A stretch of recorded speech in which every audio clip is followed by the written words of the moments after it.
Hello everyone, my name is Otto and welcome to this video tutorial where I'm going to explain how to use this gimbal, the Insta360 Flow. If you're looking for an honest opinion about this gimbal, you can check my video review where I mention the good and bad things about this gimbal. The first thing that you need to do is to charge the device using the supplied USB-C cable. When the gimbal is charging, you will see these lights blinking, and when it's fully charged, all the lights will stay solid. To fully charge the gimbal, it will take about 2 hours. This is a magnetic clamp and you need to place it in the middle of the phone like this. The clamp should be straight and also make sure that this icon is pointing towards the phone's camera. Now you need to unfold the gimbal. Grab this arm and twist it upward. As soon as you do this, the gimbal will go into a standby mode, waiting for you to place the phone on the gimbal. You need to place the phone in a vertical position, making sure that this notch is aligned with the top section of the clamp. It's also a good idea to double check that the clamp is correctly mounted to avoid any kind of issues.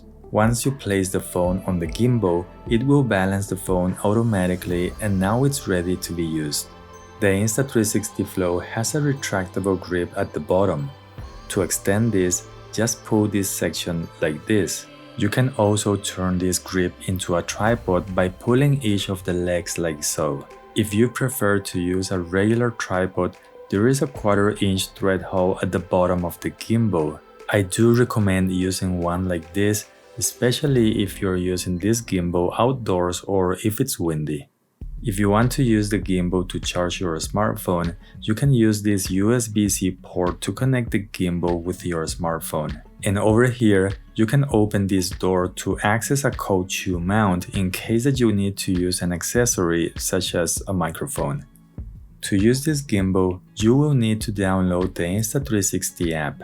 On your smartphone, make sure that Bluetooth is on and also make sure that it's not connected to anything else. The first time you use this gimbal, when you open the app, you will need to follow the indications to update the firmware and then activate the gimbal.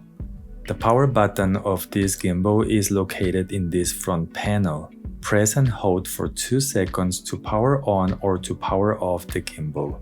You can also check the battery level by pressing this button once when the gimbal is on or off.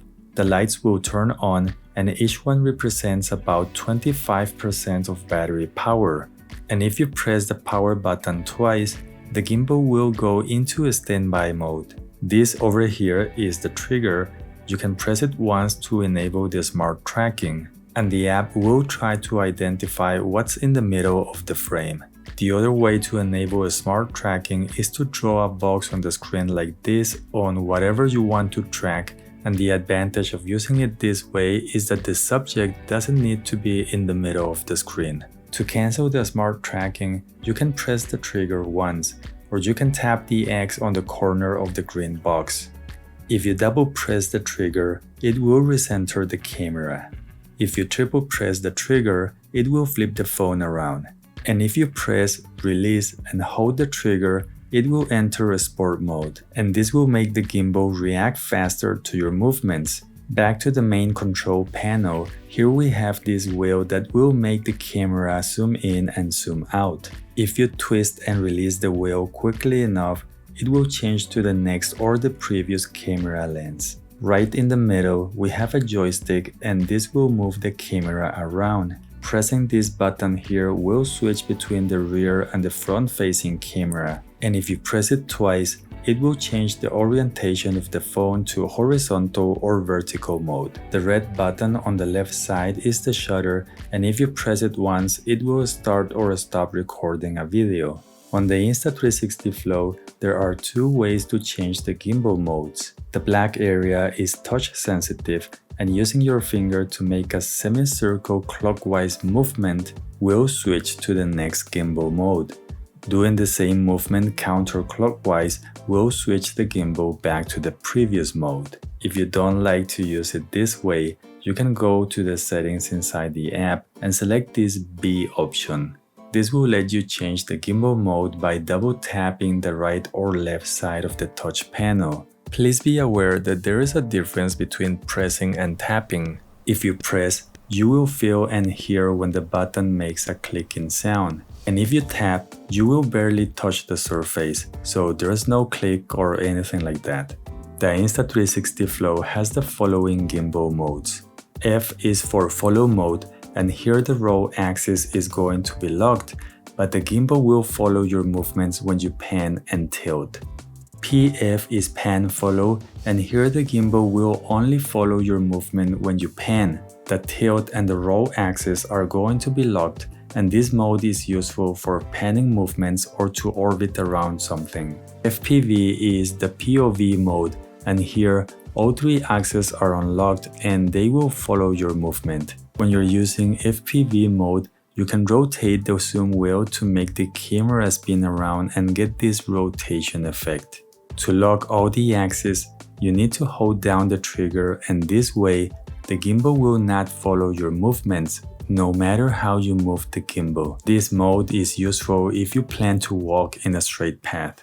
To use the extension rod, you just need to grab this section of the gimbal and pull the extension upwards. At the top, you can also adjust the angle like this. To take low angle shots, we're going to be using underslung mode, and to do so, we're going to flip the gimbal upside down like this. Now let's take a look at the Insta360 app. On the right side, you can select the different camera modes, for example, video mode, time lapses, and so on. This button will change from the main camera to the selfie camera or vice versa. This button is the shutter, and it will start or stop recording or take a picture if you are on photo mode. Down here, this button will access a folder where you can watch your videos or pictures. Up here, this icon will open the Shot Genie, and this will guide you on how to shoot videos depending on what you are shooting. The next icon will let you turn on or off the flashlight. The next two icons are for video and face filters, and the last icon will enable gesture control. There are three options that you can choose.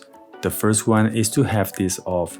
The second one will turn gesture control on, and the last option will enable gesture control and tracking at the same time. On the left column, this icon will take you to the Insta360 app home screen. Here, you can select the resolution and the frame rate that you want to use. And here, you can select manual or automatic settings for your shutter speed, ISO, and white balance. The next icon is for the gimbal settings, and here you can select the gimbal mode. You can select the follow speed, which is how fast the gimbal will move when you move it. You can also select the joystick and the zoom speed. If you scroll down, this option will start the gimbal calibration process, and with this option, you can manually adjust the horizon if you feel that it's not straight. These three dots over here will open the general settings menu. Here you can turn on the grid lines on the screen. You can also activate a histogram. And if you're not using the Shot Genie, I would turn off the scene recognition and the voice control. To make a time lapse, you select it over here. On the left, you can select the resolution and the frame rate. And at the top, you have a few options that you have to select. Interval is the time that will pass between two shots. For example, if you select 1 second, it will take one shot or frame every other second. Then you need to select the duration, which is how long you want the camera to do the time lapse. If you select a 1 second interval for 5 minutes, the time-lapse video will be 12 seconds long. Down here, you can select the time-lapse mode. Fixed angle will add no movements to the camera. But if you select left to right or right to left, the gimbal will slowly move in that direction. You can also select a custom motion where you can select different movements. Time shift is like a time lapse, but instead of having the gimbal sitting at the same place, it will be moving on any given direction. Once you select this, on the left side, you can select the resolution and the speed. The higher the speed, the faster the video will look. When you're good to go, start recording and walk at the same time. For panorama shots, you need to select this option on the right side menu, And up here, with this icon, you can select 3x3, 180 or 240 degrees, and the last option is the new 360 sphere shot. If you want to use this mode, you need to flip the magnetic clamp around and move it halfway towards the bottom. For slow motion, you have to select it on the right side menu, and when you are ready to use it, just press the record button. I hope you found this video useful. Don't forget to hit the like button and subscribe if you haven't done so. I hope you have an amazing day, and I hope to see you soon. Adios.